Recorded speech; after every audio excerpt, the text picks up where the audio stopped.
Oke, dua kabar mantap hari ini. Lagi yang pertama datang dari produk-produk masa depan PT PAL bos, yang nampak ditampilkan pada video kunjungan Komisi 7 DPR ke PT PAL beberapa hari lalu.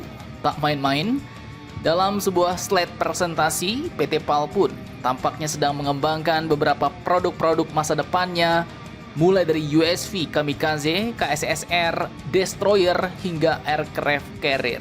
Nah, apa sajakah itu? Setelah ini kita bahas tipis-tipis bosku.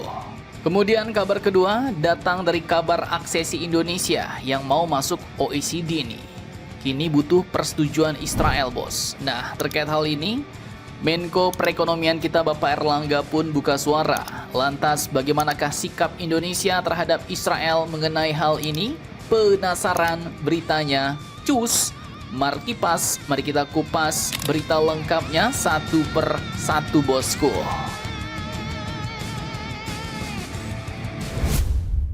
Oke, yang pertama terkait R&D Future Product PT PAL nih bos. Jadi Research and Development, produk masa depannya PT PAL. Bayangkan armada masa depan yang bukan hanya besar tapi juga cerdas bos. Itulah visi yang tergambar jelas dalam slide presentasi yang nampak pada video kunjungan DPR Komisi 7 ke PT PAL beberapa hari lalu, yang memperlihatkan R&D Future Produk PT PAL, mulai dari Combat Management System, Destroyer, hingga kapal induk yang mampu membawa pesawat. Nah, pertanyaannya, produk apa sajakah itu? Oke, jadi dapat kalian lihat di sini future produk atau produk masa depannya PT PAL yang sedang dikembangkan. Yang pertama ada PAL CMS bos, Combat Management System. Ini merupakan sebuah otak digital untuk mengintegrasikan sensor, komunikasi, dan persenjataan pada sebuah kapal, bahkan hingga ke seluruh platform sehingga dapat bekerja layaknya satu organisme bos. Kemudian tak cuma itu, untuk menghadapi ancaman baru, PT PAL juga menargetkan adanya drone jammer sebagai lapisan pertahanan elektronik. Kemudian FCS, Fire Control System, ini untuk mengunci sasaran dan mengatur tembakan dengan akurasi tinggi. Bahkan yang lebih gacor lagi, slide itu juga menampilkan laser weapon alias senjata laser nih. Sebuah sistem senjata modern yang ideal untuk merontokkan drone dan proyektil kecil atau mungkin bahkan rudal musuh tanpa amunisi konvensional bos. Nah, kemudian di bagian persenjataan utama terlihat juga main gun 40 mm. Nah, ini juga termasuk yang sedang dikembangkan sendiri oleh PT PAL, cocok untuk merontokkan musuh-musuh di permukaan dan udara pada jarak dekat. Dan semua itu pastinya dirancang agar bisa diintegrasikan ke berbagai platform buatan PT PAL Indonesia. Kemudian tak main-main, lebih jauh lagi PT PAL kini juga tengah melakukan R&D untuk produk kapal perang yang lebih besar nih bos, yang lebih sangar. Seperti yang kalian lihat di situ ada kapal Destroyer, yang admin kurang tahu apakah desainnya benar seperti itu atau itu hanya ilustrasi desain saja. Kemudian ada yang lebih besar lagi yaitu Aircraft Carrier alias kapal induk yang mirip dengan LHD Canberra kelasnya Australia. Dan ini merupakan sebuah target untuk menghadirkan kekuatan maritim yang jauh lebih besar dan dengan jangkauan yang lebih jauh ke depannya. Intinya PT PAL tidak sekedar membangun kapal, tapi di sini terlihat jelas mereka sedang membangun ekosistem tempur modern bos. Mulai dari platform, otak, sensor, dan senjata untuk siap menghadapi medan perang di abad-abad berikutnya. Mantap, mantap jos. Nah, kemudian tak cuma itu, ada juga roadmap R&D, produk otonom dan torpedo. Nah, seperti apakah itu? Oke, lanjut pada gambar ini dapat kita lihat konsep-konsep dan produk baru PT PAL bos. Ada 3 nama yang ditampilkan. Yang pertama mulai dari Kamikaze USV. Ini adalah drone kapal laut permukaan otonom yang pastinya dipasangi kecerdasan buatan bos untuk mampu mencari dan mengejar musuh dan melakukan misi serang dengan sangat presisi. Senjata seperti ini pun sudah sangat terbukti di medan laga Ukraina, di mana banyak dari kapal-kapal perang Rusia yang amsyong dihantam oleh USV-USV-nya Ukraina. Kemudian ada KSSR. Nah, ini kapal serang serbu ringan. Dan ini juga kalian pasti sudah tahu, kita bahkan juga punya banyak jenis buatan dalam negeri. Dan kalau PT PAL ini nggak salah kerjasama dengan PT Lundin bos.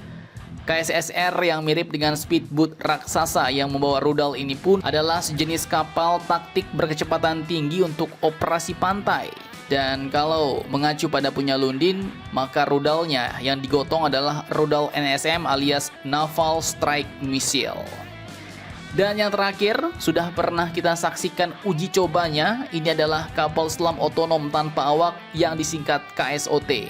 Ini dilengkapi dengan torpedo piranha bos, merupakan kendaraan bawah laut otonom yang dapat membawa dan meluncurkan torpedo, mengubah paradigma serangan di bawah air. Karena kombinasi otonom plus torpedo, artinya serangannya bisa dilakukan dengan resiko manusia yang lebih kecil dan efektivitas yang lebih tinggi. Nah, itulah tadi produk-produk mantap dari PT PAL Indonesia yang kini sedang dikembangkan untuk masa depan maritim Indonesia. Gelombang baru alutsista kita cerdas, terintegrasi dan siap mengawal kedaulatan laut Nusantara. Mantap, mantap, jos.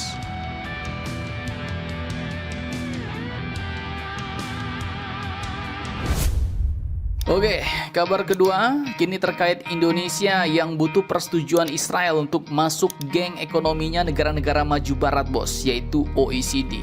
Jadi admin kutip dari banyak sumber berita berikut, langkah besar Indonesia menuju keanggotaan penuh OECD kini telah memasuki fase yang paling krusial, yaitu tinjauan teknis bos. Nah, jadi ini bukan sekedar proses administratif, tapi ini adalah ujian besar yang akan menentukan apakah Indonesia siap duduk sejajar dengan negara-negara maju dunia. Di mana pekan ini Jakarta kedatangan tamu pentingnya bos, yaitu Deputi Sekretaris Jenderal OECD František Ružička yang memimpin langsung tim sekretariat untuk mengamati percepatan aksesi Indonesia. Dan dari pertemuan itu satu hal menjadi jelas bahwa Indonesia terlihat bergerak cepat, serius, dan penuh percaya diri bos. Nah, kini salah satu syarat yang paling krusial adalah Indonesia harus diterima oleh semua anggota. Semua anggota harus setuju, termasuk juga Israel. Dan terkait hal ini, Menko Perekonomian Bapak Erlangga Hartarto pun menegaskan tidak ada hambatan geopolitik yang menghentikan langkah Indonesia. Bahkan terkait isu sensitif dengan Israel, sikap Indonesia pun katanya tetap sama. Jika Indonesia diterima OECD tidak sekonyong-konyong itu artinya Indonesia bersahabat dengan Israel bos, tidak begitu. Tapi Indonesia disebutkan tetap jelas, tegas dan konsisten. Di mana Presiden Prabowo dulu sudah menyampaikan di PBB bahwa jika Israel berdamai dan mengakui Palestina sebagai negara berdaulat, maka disitulah baru Indonesia siap mengambil langkah-langkah selanjutnya. Titik, tidak ada pernyataan lain di luar itu. Sementara itu proses teknis terus digaspol, fokus awal tinjauan OECD pun dimulai dari lingkungan perdagangan dan ekonomi digital, 3 sektor strategis yang bakal menentukan daya saing Indonesia ke depannya. Pemerintah juga meluncurkan platform digital INA OECD untuk memperkuat koordinasi nasional. Dan OECD sendiri akhirnya memberikan sinyal positif nih bos. Ružička menyebut Indonesia sebagai negara yang konsisten, konstruktif, dan penuh potensi, bahkan menilai peluang Indonesia sesuai targetnya untuk masuk OECD pada tahun 2027 itu sangat besar jika laju reformasi tetap terjaga. Dah, mantap, mantap jos nih bos. Kini mari kita tunggu saja apakah Israel akan menyetujui Indonesia masuk OECD atau itu bakal jadi hambatan terbesar Indonesia selanjutnya. Bagaimana menurut kalian tentang hal ini? Jangan lupa komentar, tetaplah kalian barbar dan jangan santuy terus. Demi Indonesia tangguh, salam Indomax Indo Magazines.